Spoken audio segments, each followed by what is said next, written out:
Does this sound familiar? You wake up, check your phone, see LockDaddy69 post another max unit banger on Discord, and suddenly you're betting like a parlay princess.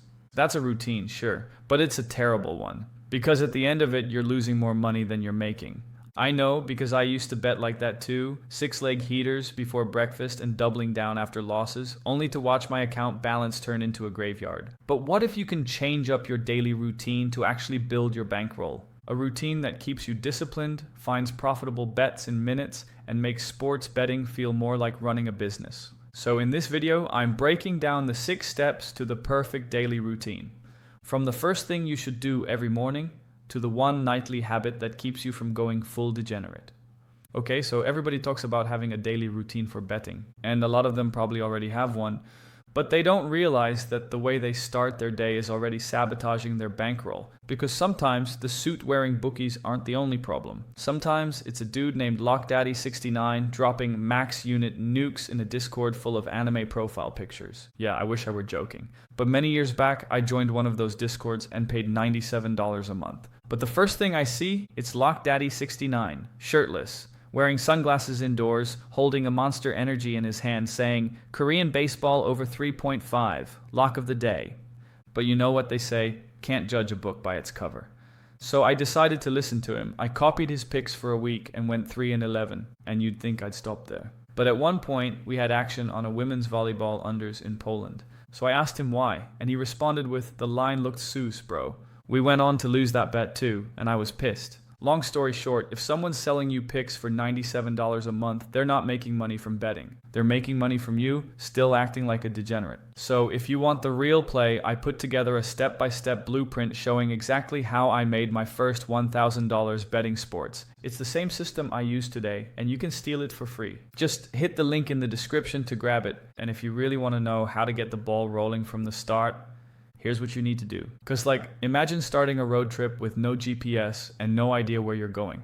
You might get lucky and end up somewhere decent, but most likely you'll waste time, gas, and money driving in circles. It's the same with sports betting. If you don't start with a clear strategy, you're just guessing. And listening to a guy on TikTok shouting max unit banger isn't a strategy either. These so-called experts aren't selling winning bets, they're selling hype. They win a parlay once and suddenly they're God's gift to gambling. But they don't show you the 19 losses that came before. So if you're copying their picks blindly, you're donating to 2 different people. Not only are you paying for the bookie's new vacation home, but you're also funding LockDaddy69's gambling addiction, which takes us to step 3, and some of you might be thinking that building your own models is impossible. You might think that you're competing against bookmakers with an army of super nerds crunching numbers 24/7. But the truth is that most bookmakers don't do this. They start by setting a line that's not perfect, but close enough. And as bets come in, they adjust the line to balance the action on both sides. Because at the end of the day, their goal isn't to predict the outcome perfectly, it's to make sure the money is evenly split so they can collect the vig, which is the 2 to 3% edge they keep. That's why even matchups are often priced at -110 on both sides. They're locking in that profit regardless of who wins. So forget chasing the same lines as everyone else, because you can actually turn a profit by building models in markets so niche that the books or sharps barely bother. I'm talking Polish women's volleyball or Indian table tennis. Yeah, the stuff nobody in your group chat is bragging about sweating on a Tuesday afternoon. Alright, so by now you've scanned the slate and you're ready to fire. But then the $1,000,000 question hits. What should you bet on today? Well, let me put it this way. A new pair of Jordans just dropped. One store has them for $220, another for $180. But it's the same sneakers. Naturally, nobody in their right mind would pay the extra $40. But in sports betting, that's exactly what people do. Most of them just take the first line they see and call it a day. And it's honestly one of the biggest differences between casual bettors and pros. You see, pros treat every bet like a business expense, and they always want the best price. So before placing any bet, take 30 seconds to check other sportsbooks. You'll be surprised how often you'll find better odds just sitting there. And if you want to make that process easier, there are tools out there that scan everything for you and save a ton of time. Personally, I use OddsJam. It's been a lifesaver for finding great odds. But look, OddsJam isn't magic. It's just a tool, and like any tool, it only works if you use it right. Most people don't. They get emotional, stop following the math, and go full LockDaddy69 chasing bangers. That's why I built a private group. No picks, no guru BS, just systems and accountability. Because beating billion-dollar sportsbooks isn't a solo game. So if you want in, check the link in the description. But even if you find the best bets in the world, if you size them wrong, you're still going to end up broke. So how do you avoid blowing up your bankroll in the daily grind? Simple. Use a formula known as the Kelly criterion. It basically tells you how much of your bankroll to bet based on two things. First are the odds you're getting, and secondly, the probability you think you'll win. Alright, so I'm not going to throw math at you right now, but I'll put the formula up on screen if you're interested. And here's what I want you to understand. Kelly helps you figure out how much to bet based on how big your edge is. If your edge is big, you bet more. If your edge is small, you bet less.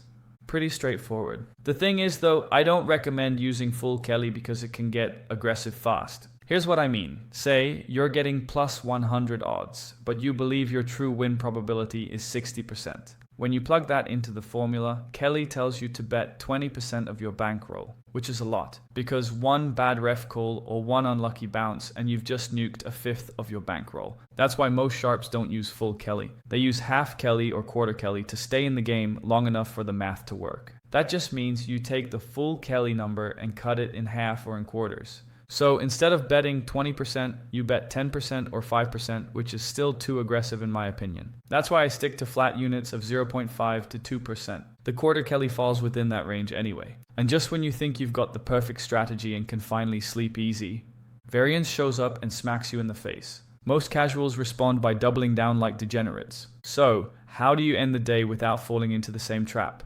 It all boils down to this one habit. Let me show you what I mean. Now, the sportsbooks don't move lines for fun. They move them when real money comes in, usually from sharks with big money. So if you're constantly betting worse numbers than the close, you're losing to the market before the game even starts. Let's say you bet Team A at minus 120, but the line closes at minus 110. That means the market didn't agree with your side, and over time, those differences add up. But if you bet at minus 110 and it closes at minus 130, that's a sign you beat the market and the closing line value. Now, you won't win every time, but over time, consistently beating the closing line is one of the best signals you're actually making money. That's why you need to track it. Log the number you bet, then compare it to the closing line before kickoff. If you're constantly getting worse odds than the market, chances are your edge isn't real, and you end your perfect daily routine with a donation to DraftKings like it's a subscription service. So if you don't want DraftKings auto-charging you every day like Netflix, here's your next move. Check out my video on the 7 sports betting rules that will make anyone profitable. It's a quick breakdown, but honestly, if you're not following these rules, your perfect routine won't save you. So click it right here, and I'll see you there in a bit.